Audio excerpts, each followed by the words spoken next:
व्यापार मैं हूं तपेश जैन और अभी Chhattisgarh chamber of commerce and industries में भारी विवाद चल रहा है।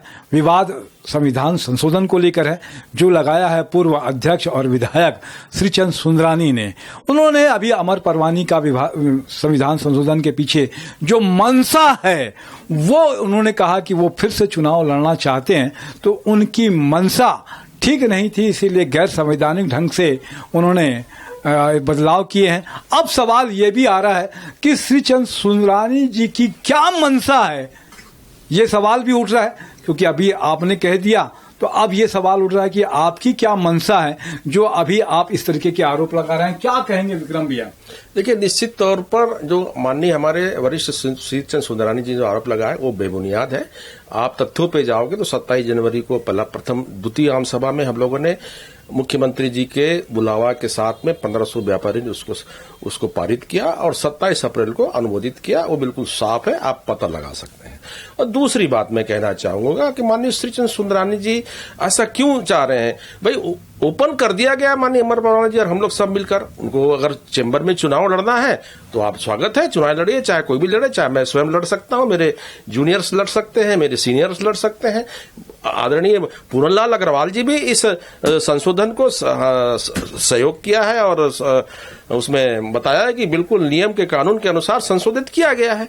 मुझे तो ऐसा लगता है कि माननीय श्रीचंद सुंदरानी जी अपनी नैया डूबती हुई को उभारना चाहते हैं और प्रदेश में भारतीय जनता पार्टी को विभिन्न पदों में थे, वो चाहते हैं कि उनको लाल बत्ती मिले, वो लोकसभा भी जाने की तैयारी कर सकते हैं, राज्यसभा भी जाने की सकती। हमारे लिए वो चैम्बर छोड़ देना, भाई आप बहुत बड़े राजनेता हो, आपको लाल बत्ती भी मिलेगा, लोकसभा भी जा सकते हैं, आप राज्यसभा भी जा सकते हैं। हम आपका स्वागत करते हैं, आपको बहुत बहुत प्यार भी करते हैं। हम आपके जूनियर रह चुके हैं चैम्बर ऑफ कॉमर्स में।